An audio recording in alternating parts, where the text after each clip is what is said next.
Hello, I'm Naomi and welcome to Whales English. Today we are going to be talking to Andrew.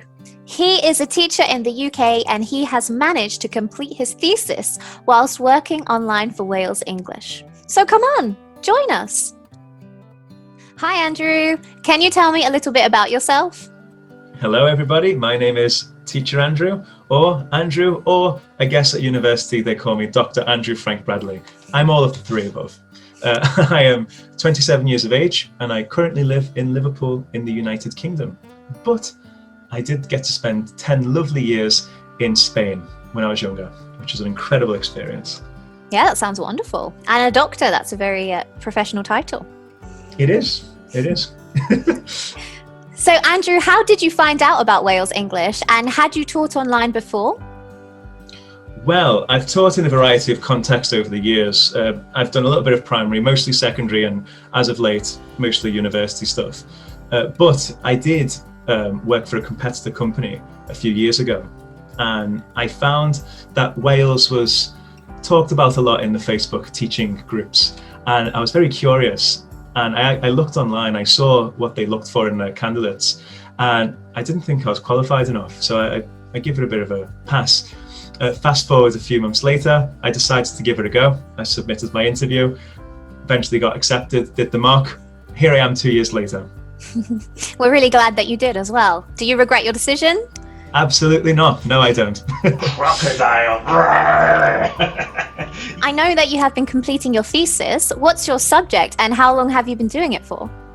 Well, have you got 10 hours? So to summarize, a thesis is what we call a doctoral piece of work in the UK. In America, you may know this by a dissertation. I have mine here, which I prepared earlier. Proud and joy, 5 years in the making.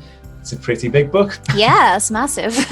Yeah, so this is basically a study on language and society. That's what my field of study is.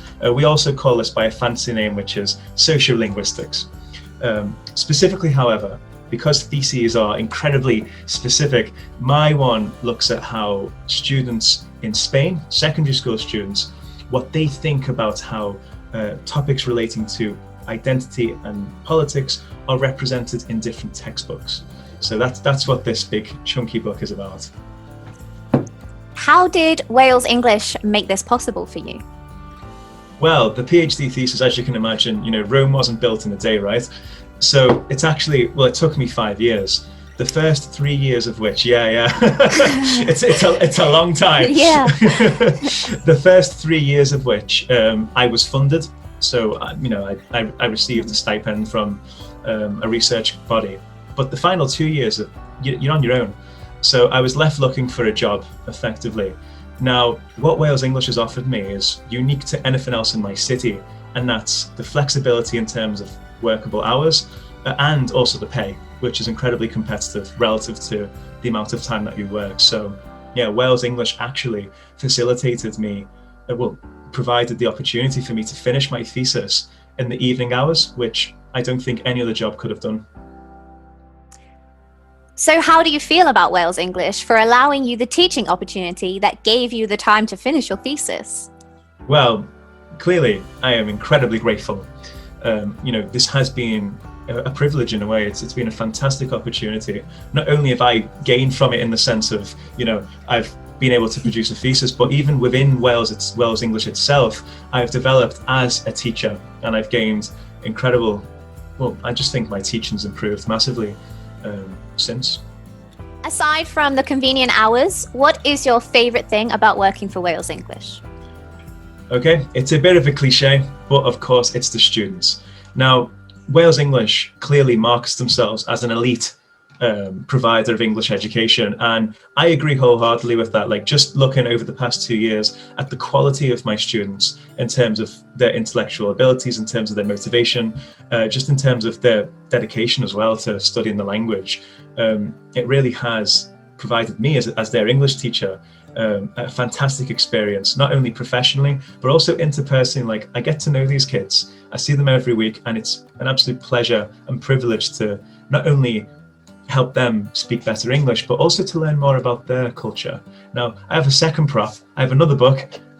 And I've also been learning Chinese, Oh, wow. Mandarin Chinese, and that's thanks to Wales English. I probably wouldn't have done that, but yeah, it's a two-way system. What professional skills are you gaining from teaching with Wales English that could be used in other non-ESL teaching jobs?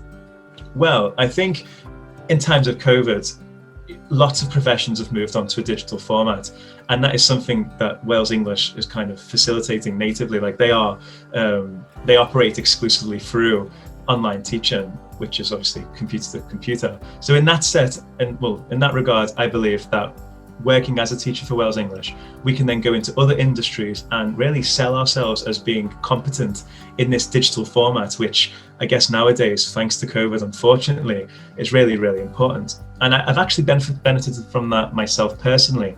Just a few months ago, I had an interview with Newcastle University as part of a temporary teaching gig over there, digitally, of course. And as part of the interview, they asked me a really, really interesting question. They said, Andrew, given that you'll be teaching linguistics, which can be quite complicated, to undergraduate students, how can you navigate the difficulties of explaining something so complex to students who are not only stressed due to COVID, but have difficulties with the subject material in the first place? So I said, well, actually, I do this every week. At my ESL job at Wales English, I frequently have to explain relatively complex linguistic theory in a way which they understand and they can use in their everyday lives as part of their English learning journey. And they were quite convinced by the answer. And ultimately, just today, for example, I was explaining to a 6-year-old and a 7-year-old the difference between a subject and a predicate. So if I can do that for these non-native speakers, I could certainly do it to native speakers. So yeah. It has been so wonderful to speak to you today, Andrew. Thank you so much.